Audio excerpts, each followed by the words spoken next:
back to the morning show here on Arise News.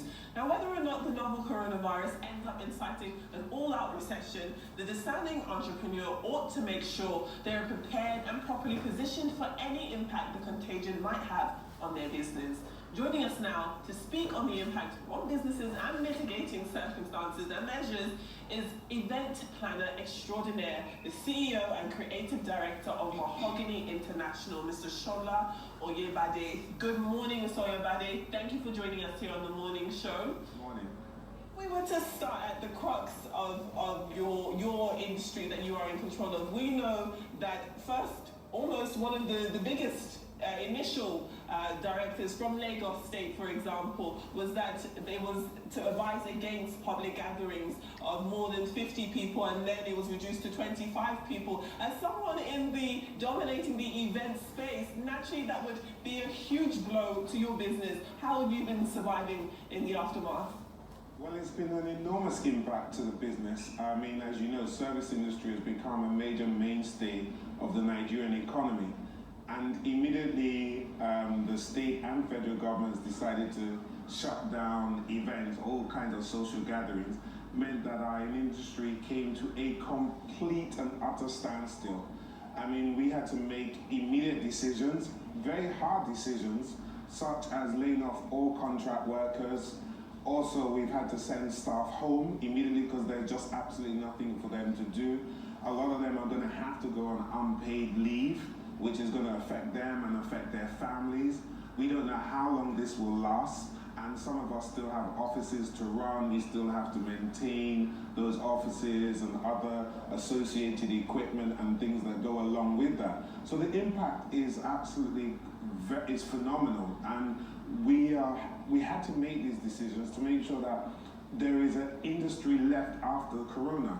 Because think about it like this, if we continue to pay all of our staff, we continue to have all these running costs and there's no help, and it's unlikely that there's going to be help, we may not have the cash flow to continue after the Corona is all over and it's all safe and everybody can go back to work. I also think that one of the other crucial things that we need to think about is that even once this pandemic ends, the industry is not going to pick up immediately, because first, you've got to rebook events, you've got to get new dates. Do people have the money to do events? You know, what's going to happen to all the staff that are out there? And it's not just, it's also lounge bars, it's restaurants, and there's a lot of low-income earners that are attached to this industry. Give us an idea so that we can understand how serious the impact of the COVID-19 outbreak is on your particular sector of the economy, which is the SMEs. Weddings, for example, I know that not too long ago, a deep-pocketed Nigerian actually spent about $6.9 million on their son's wedding. So that just gives you an idea. But tell us, in terms of figures, yes, what your industry could be losing if this goes on for the next 3 months. Without any exaggeration at all, I mean, the kind of figures that we're looking at when we look at the entire industry and the entire country, we're talking about billions. Some people say billions, but think about it. Our mainstay of entertainment in Nigeria is events, whether it's a social gathering, a party, a 50th, a wedding, a corporate event, a conference, an AGM, a concert, whatever it might be. This is how we get entertained. We don't have Disneyland and stuff like that to go to, so we spend a lot on socializing, on parties and events, and there's so many indirect people that are attached to it. Think about the caterers that you bring on board, the drinks company that hire waiters to come and attend an event every Saturday, the decorators. There's so many different aspects of the economy that is attached to it. It affects market people, because if a caterer has to cater for a big wedding, she has to go to market to buy ingredients and so on and so forth. So there's such an enormous effect. People always think about it's just the event planner that is affected, but it's not. There's the indirect aspect of it, of the people that provide services to us. So this is something that is going to have a wide-ranging effect, and it's not going to be resolved overnight. I mean, if I look at my company, for example, I think about the fact that I've had to tell my staff to go on unpaid leave. You know how difficult and hard that is? But I've had to make those decisions because I needed to be such that whenever this finishes, because we don't know how long it's going to be, there is some money within the company to continue the company to bring these staff back to work, to get up and running. But I know that even if it finishes by July, it's very possible because of the type of events we do, I may not work till September. So I'm still going to have to find that money to pay those staff when I bring them back to work in July. And that's affecting lots of companies. We have an association called ILIA, the International Live Events Association, which consists of some of the top event providers in Nigeria, and we've all had to make these decisions.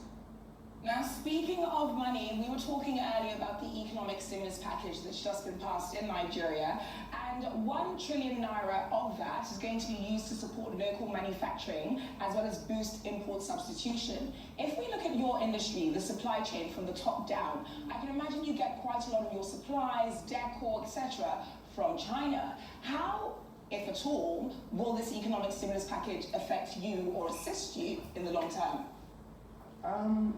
That's a very difficult question to answer because for possibly my company and a few others, we're not going to have the direct effect of this stimulus package because this money doesn't come to us. It's going to go more to those that are importing, those that actually have to get stuff from China.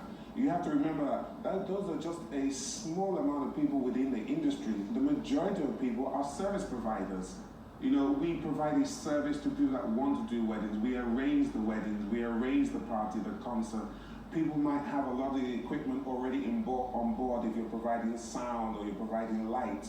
So that doesn't help us. What we need is direct intervention. You know, access to low interest loans should we need them, short-term loans, deferments if we can get them.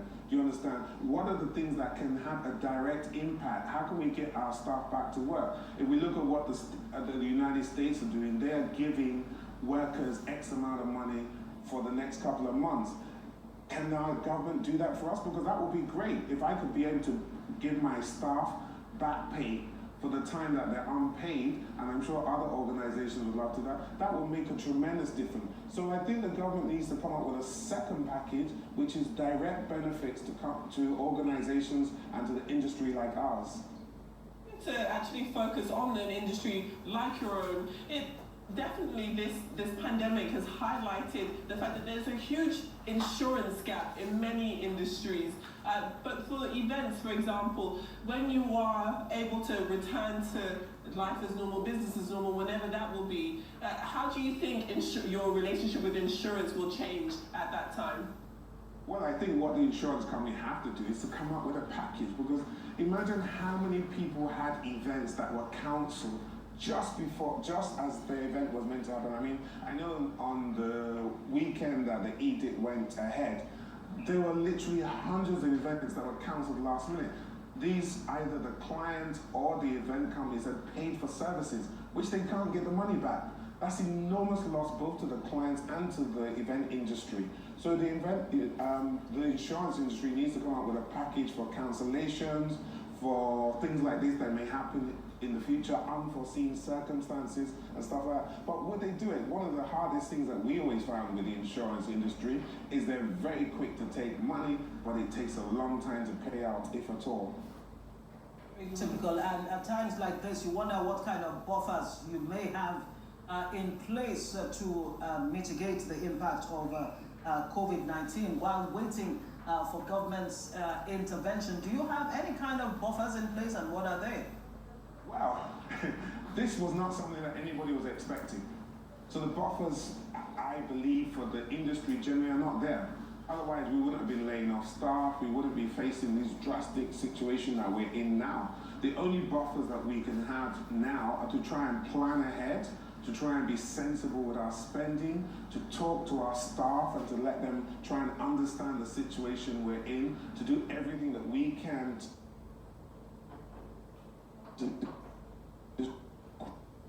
once this coronavirus is over, and of course appeal to the federal government, particularly places like Lagos where the majority of the events, both small, medium and large, take place, to provide some assistance, to provide a stimulus package for the industry. Because they've got to remember, as I said earlier, that it's not just about the event planners that are affected, it's the entire service industry, the market women, the people, the transportation companies, all of them are affected by this situation.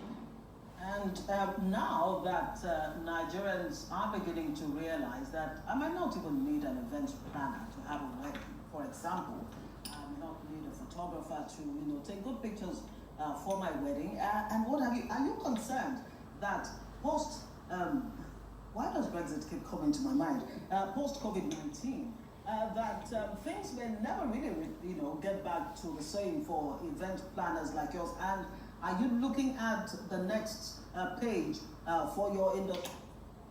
I'm not really too worried about that, but I do believe that the world generally will change from coronavirus, because as you can see, people are working from home, people are finding new methods of doing things, new ways of doing business. There will be business opportunities from this, which some people will go on and make fortunes from.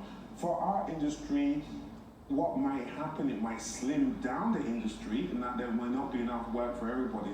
But for instance, if you want to do a concert, you still got to arrange to have a live concert somewhere. People still want to see their artists live. Not everybody wants to watch them on a social media channel. Some people want to go there and see them and feel that vibe live and direct.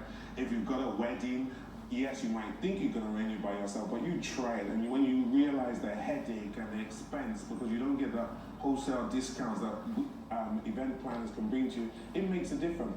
But of course, one of the things that we've been working on is new technology, because things are changing. You have to bring new technology into event planning. Do you understand? So things like this now, we're still having meetings with clients, but what we're doing is we're using online video conferencing. We're using WhatsApp videos, we're using WhatsApp messages, we're using those kind of social medium or apps to conduct business. So there's business going on, but there's just no money. And money is a lifeline of any business, small or big. So now, travel agencies, for example, about 50% drop in sales. And for you personally, how much impact has this had on your business that you can say, look, this is not looking good at all? When I look at my business, Mahogany, we are a production company, so we don't do social events. We do like AGMs, big conferences, concerts, those kind of things. For us, it's come to a complete standstill, absolute standstill. We plan a lot of our events sometimes 6 to 12 months in advance. So all of those that were scheduled to be, we've worked on events from about last year, and it was scheduled to take place in May and June, and I possibly think those in July will not take place. So we've wasted literally 6 to 12 months on events that will not take place, and we tend not to get paid until the actual event takes place. So you can imagine the enormous effect on us, because this is income that we were expecting, this is income that we were hoping to grow the business, to pay salaries, to do other things, to help us with our cash flow and so on and so forth. It's been absolutely, it's using the word dramatic to say the effects on us is a complete understatement. We have come to a complete and utter standstill. And it's not just us, it's so many organizations and event management companies like us that are in the same position. Right, we'll have to leave it there, except of course to ask if you're already laying off staff, because that is a key concern. Yet, but we have put staff on unpaid leave. Have to leave it there. Shola Oyebade is CEO, Creative Director of Mahogany. We are actually, the good news is Mr. Oyebade is not leaving us just yet, so we're just going to go to a short break, and when we're back, we will continue talking to the Director of Mahogany International, Mr. Shola Oyebade. See you soon.